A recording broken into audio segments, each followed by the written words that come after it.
विद्यार्थ्यांचं स्वागत। या विषयात आपण SMAW प्रक्रियेचा वापर करून 10 मिलीमीटर जाडीच्या MS प्लेटवर हॉरिझॉन्टल पोझिशन मध्ये लॅप जॉइंट बद्दल शिकू।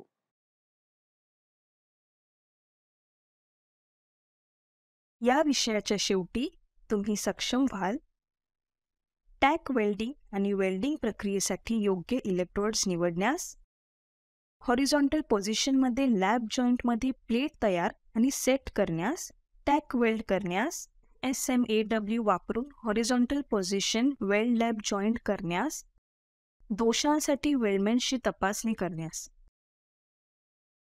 आता SMAW प्रक्रियेचा वापर करून हॉरिझॉन्टल पोझिशनमध्ये 10 mm जाडीच्या MS प्लेटवर लॅप जॉइंटसाठी आवश्यक असलेली साधने पाहू। Steel rule, scriber, prick punch, ball pin hammer, flat file, bench vice, try square, tongs, chipping hammer, steel wire brush, electrode cable आणि earth cable, electrode holder, electrode, personal protective equipment, SMAW welding plant machine, C clamp. आता SMAW प्रक्रिया वापरून 10 mm जाडच्या MS प्लेटवर horizontal पोझिशनमध्ये lap जॉइंटसाठी pre वेल्डिंगची तयारी पाहू।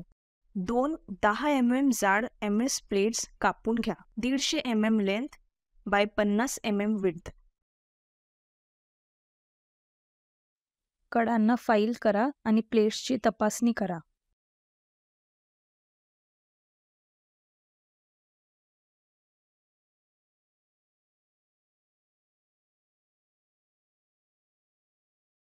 प्लेट्सला स्क्वेअर एजेस करण्यासाठी फाईल करा। ट्राय स्क्वेअर वापरून स्क्वेअरनेस तपासा। हॉरिझॉन्टल पोझिशनमध्ये लॅप बनवून प्लेट्स एकावर एक ठेवा। ग्राउंडला बॉटम प्लेट पॅरलल ठेवा आणि दुसरी प्लेट वरच्या बाजूला ठेवा। आकुंचनामुळे धातूचे नुकसान टाळण्यासाठी प्लेट्स अशा प्रकारे सेट करा की टॅक वेल्डेड जॉइंटचा अँगल मागील बाजूस 90 अंश ऐवजी स्लाइटली टिल्टेड पोझिशन 87 अंश असेल। हॉरिझॉन्टल पोझिशनमध्ये प्लेट्स टॅक वेल्ड करा। प्रत्येक रनसाठी इलेक्ट्रोड्स तयार ठेवा। रूट रनसाठी 3.15 mm इलेक्ट्रोड आणि 120 amps करंट वापरा। सेकंड आणि थर्ड रनसाठी 4 mm इलेक्ट्रोड आणि 160 amps करंट वापरा। आपण प्री वेल्डिंगची तयारी पाहिली आहे। आता आपण SMAW प्रक्रियेचा वापर करून हॉरिझॉन्टल पोझिशनमध्ये MS प्लेटवर 10 mm जाडीच्या लॅप जॉइंट वेल्डिंगची प्रक्रिया कशी करावी हे पाहू। 3.15 mm डाया इलेक्ट्रोड आणि 110 amps वेल्डिंग करंटसह रूट रन डिपॉझिट करा। इलेक्ट्रोड अँगल 70 अंश ते 80 अंश वर वेल्डच्या रेषेपर्यंत आणि 40 अंश ते 50 अंश वर्टिकल प्लेट आणि इलेक्ट्रोड दरम्यान ठेवा। वीविंग मूव्हमेंट्स टाळून सरळ पद्धतीने रूट रन डिपॉझिट करा।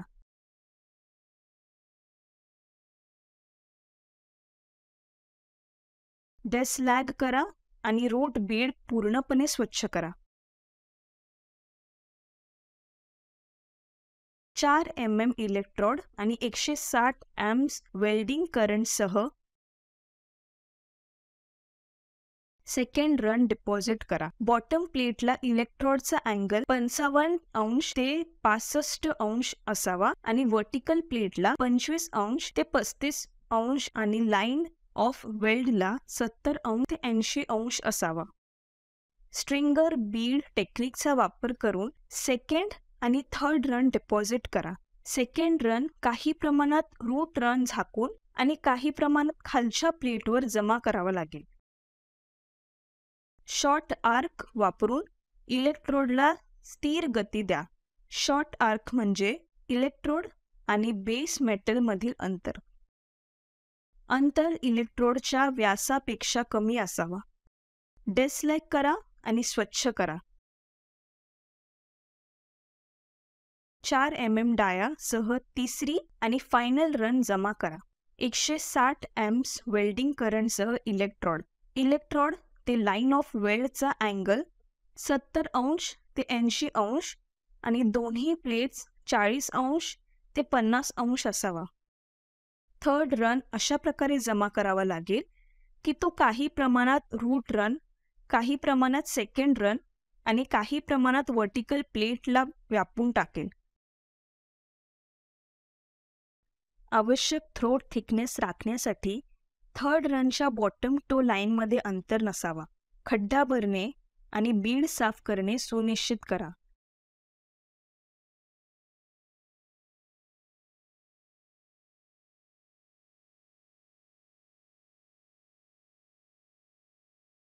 लॅब जॉईंटसाठी अनुसरण करण्याचे महत्त्वाचे मुद्दे आपण पाहू. इलेक्ट्रोडचा योग्य अँगल आणि ट्रॅव्हल स्पीड वापरून ओव्हर डिपॉझिशन आणि बाजूचा अंडरकट टाळा. प्रॉपर अँगल आणि इलेक्ट्रोडच्या प्रवासाचा वेग वापरा. डाव्या बाजूच्या दिशेकडे जा. प्रॉपर अँगल आणि इलेक्ट्रोडची ट्रॅव्हल स्पीड वापरून ओव्हर डिपॉझिशन. नेहमी संरक्षणात्मक कपडे घाला. गरम जॉब धरण्यासाठी टॉंग्स वापरा. प्लेटच्या वरच्या काठाला वितळण्यापासून रोखा. तपासणी प्रक्रियेदरम्यान कोणते डिफेक्ट्स ओळखले जाऊ शकतात ते पाहूया. Solid इन्क्ल्युशन,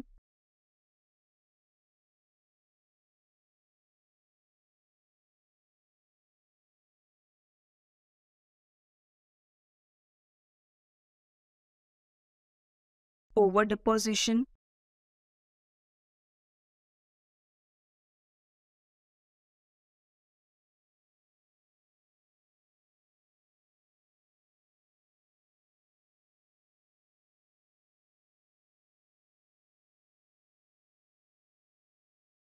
undercut.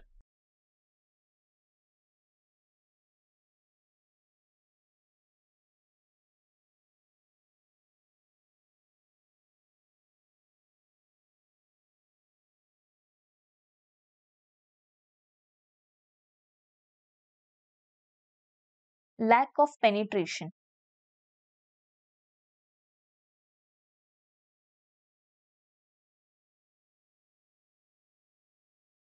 रिकॅप.